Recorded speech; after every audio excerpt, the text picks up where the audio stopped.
فجر وضيء حياتنا نور الهنا حياتنا أنس بهيج حياتنا نمضي معا إلى الهدى عبر الزمن حياتنا نمضي معا إلى الهدى عبر الزمن إلى الهدى عبر الزمن حياتنا أمل مضيء. مشاهدينا الكرام، السلام عليكم ورحمة الله وبركاته، وطابت أوقاتكم بكل خير. الرحمة رقة في القلب تبعث على الانكسار لخلق الله وتجنيد كل ذرة من الشعور لرفع خسف البؤس عنهم. الرحمة طيف خفيف لطيف جريء يبرئ الجراح الدامية ويرمم الأجنحة المتكسرة، ولولا ذلك لما سمى الله تعالى نفسه العلية باسمين يدلان على رحمتين بينهما عموم وخصوص: الرحمن ذو الرحمة العامة لكل الخلق، الرحيم ذو الرحمة الخاصة بالمؤمنين. ولما حصر الله محمدا صلى الله عليه وسلم في صفة عظيمة على علو قدره وتعدد صفاته وهي الرحمة، كل ذلك في جزء واحد من رحمات الله 100. لله أرحم بالعباد من العباد، واستغرقت رحماته حتى البهائم والجماد. حياتنا رحمة هو موضوعنا في هذه الحلقة. أرحب بكم وبضيفي الشيخ الدكتور عايض القرني الداعية الإسلامي. حياك الله دكتور عايض. حياك الله عادل، وحيا الله الأخوة المشاهدين جميعا. الله يحييكم. للتذكير مشاهدينا الكرام بهواتف البرنامج لمن أراد المشاركة والمداخلة معنا من داخل السعودية 01 44 1 88 55، أيضا من خارج السعودية 009 661 441 0680. دكتور عايض، حديثنا في هذه الحلقة هو من أهم المواضيع التي نطرقها في حياتنا، ألا وهو الرحمة. في فاتحة الكتاب أعوذ بالله من الشيطان الرجيم، بسم الله الرحمن الرحيم، الحمد لله رب العالمين الرحمن الرحيم. الله سبحانه وتعالى اختار لنفسه اسم الرحمن والرحيم، الحديث عن ذلك. الحمد لله والصلاة والسلام على رسول الله وعلى آله وصحبه ومن والاه. سلام الله عليكم ورحمته وبركاته. لا شك أننا بحاجة للحديث وللسماع وللعمل بموضوع الرحمة، ونحن أحوج الناس إلى رحمة أرحم الراحمين عز وجل في شهر الرحمة وشهر الرضوان. والرحمن الرحيم اسمان عظيمان من أعظم أسماء الله عز وجل الحسنى، والحمد لله أن الله جعلها في البسملة، فكلما ذكرنا هذا الاسم أو هذه الجملة ذكرنا الله بأنه الرحمن الرحيم. فالرحمن كما تفضلتم هو الشامل برحمته سبحانه وتعالى في الدنيا والآخرة لكل مخلوق، فرحمته تشمل الجميع المؤمن وغير المؤمن. فهو الرحمن، وهذا يعني صيغة مبالغة على وزن فعلان. الرحيم الذي رحمته خاصة بالمؤمنين وكان بالمؤمنين رحيما.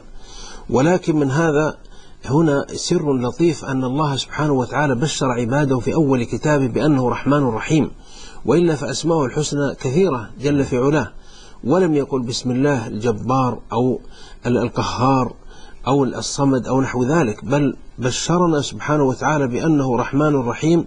فمن هذا ينبغي أن نقبل البشارة وأن نلتمس أسباب هذه الرحمة في العمل بما يرضي الله عز وجل. فكلنا نحن جميعا بحاجة، ليس هناك أحد في العالم مستغن عن رحمة أرحم الراحمين. فنسأل الله وهو الرحمن الرحيم أن يرحمنا رحمة عامة وخاصة يهدي بها قلوبنا ويغفر بها ذنوبنا ويصلح بها قلوبنا، إنه على كل شيء قدير. كما ورد في الحديث القدسي قال الله تعالى: سبقت رحمتي غضبي. نعم. وهذه هنا استفسار، الله سبحانه وتعالى قدم الرحمة على الغضب. جليل. هذا في صحيح مسلم عنه صلى الله عليه وسلم قال: إن الله كتب كتابا عنده على العرش، وعند الترمذي كتب كتابا بيده بهذا اللفظ. وهذا لشرف الكتاب ولنفاسته وعظمه. ثم هذا الكتاب قال وضعه على العرش عنده، نص الكتاب إن رحمتي سبقت غضبي. فهذا بشرى العباد فيا من رحمته سبقت غضب ارحمنا برحمتك. وهنا لطيفة أنه سبحانه وتعالى هو الأقرب للرحمة من الغضب، والأقرب للعفو من الانتقام، والأقرب للتسامح من المؤاخذة. فينبغي علينا أن نحن أن نفعل هذا في حياتنا، فنسامح ونعفو ونرحم، على الله أن يرحمنا، كما في الحديث: من لا يرحم لا يرحم، ارحموا من في الأرض يرحمكم من في السماء. وهذا سر هذه البشرى التي قدمها صلى الله عليه وسلم للناس، أن يبشرنا أن رحمتي سبقت غضبي، وهذه لكل مؤمن بالله عز وجل. الحديث عن الرحمة دكتور عايض واسع وعريض جدا. أقرأ عليك أو أسمعك الحديث: جعل الله الرحمة في 100 جزء، فأمسك عنده 99 جزءا، وأنزل في الأرض جزءا واحدا، فمن ذلك الجزء يتراحم الخلق حتى ترفع الفرس حافرها عن ولدها خشية أن تصيبه. طيب، إذا كنا نتراحم بجزء واحد من 100 جزء، فكيف برحمة الله؟ أنا أريد بتفصيل أكثر. أحسنت. هذا الحديث في الصحيحين. نعم. ومعناه جعل الله الرحمة، وفي لفظ خلق الله الرحمة، وهذه الرحمة المخلوقة غير رحمة الصفة لله عز وجل، لأن صفات الله ليست مخلوقة.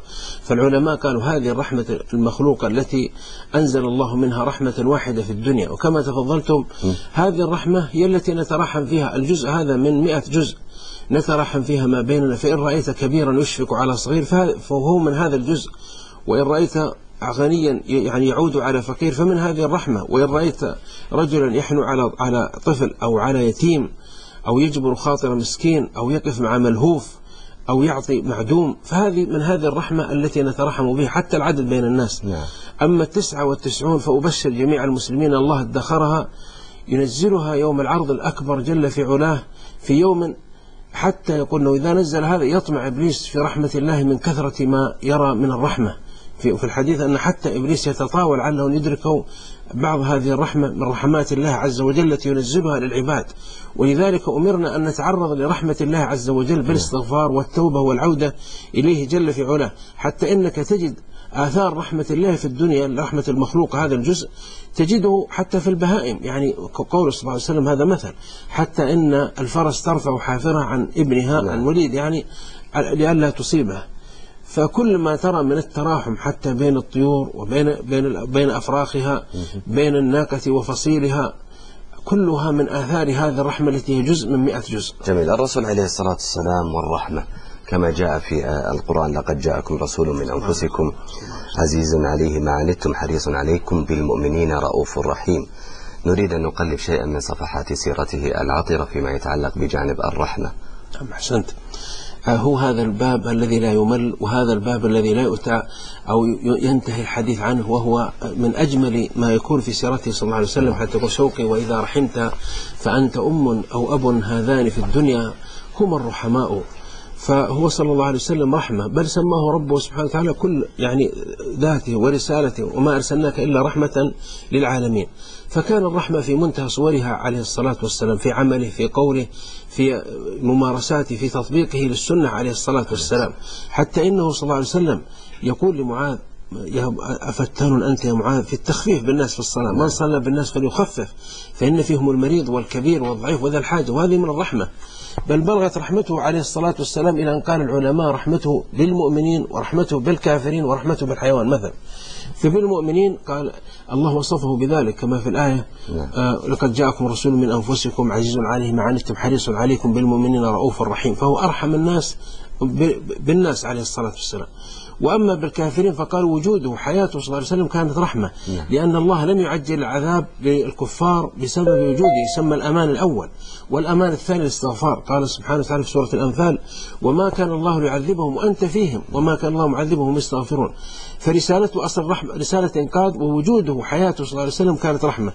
رحمته صلى الله عليه وسلم مثلا بالحيوان، يوم تجد عليه الصلاة والسلام صور الرحمة إلى درجة أنه صلى الله عليه وسلم يأتيه كما في حديث حسن، يعني جمل شارد من صاحبه، شرد جمل أنصاري ودخل على رسول الله صلى الله عليه وسلم فوضع الجمل عنقه وجرانه بالأرض، فقال صلى الله عليه وسلم: إن هذا الجمل يشكو لي فعل صاحبه، تعالوا بصاحبه. فلما أحضروه قال: ماذا تريد؟ قال: أريد أن أنحره.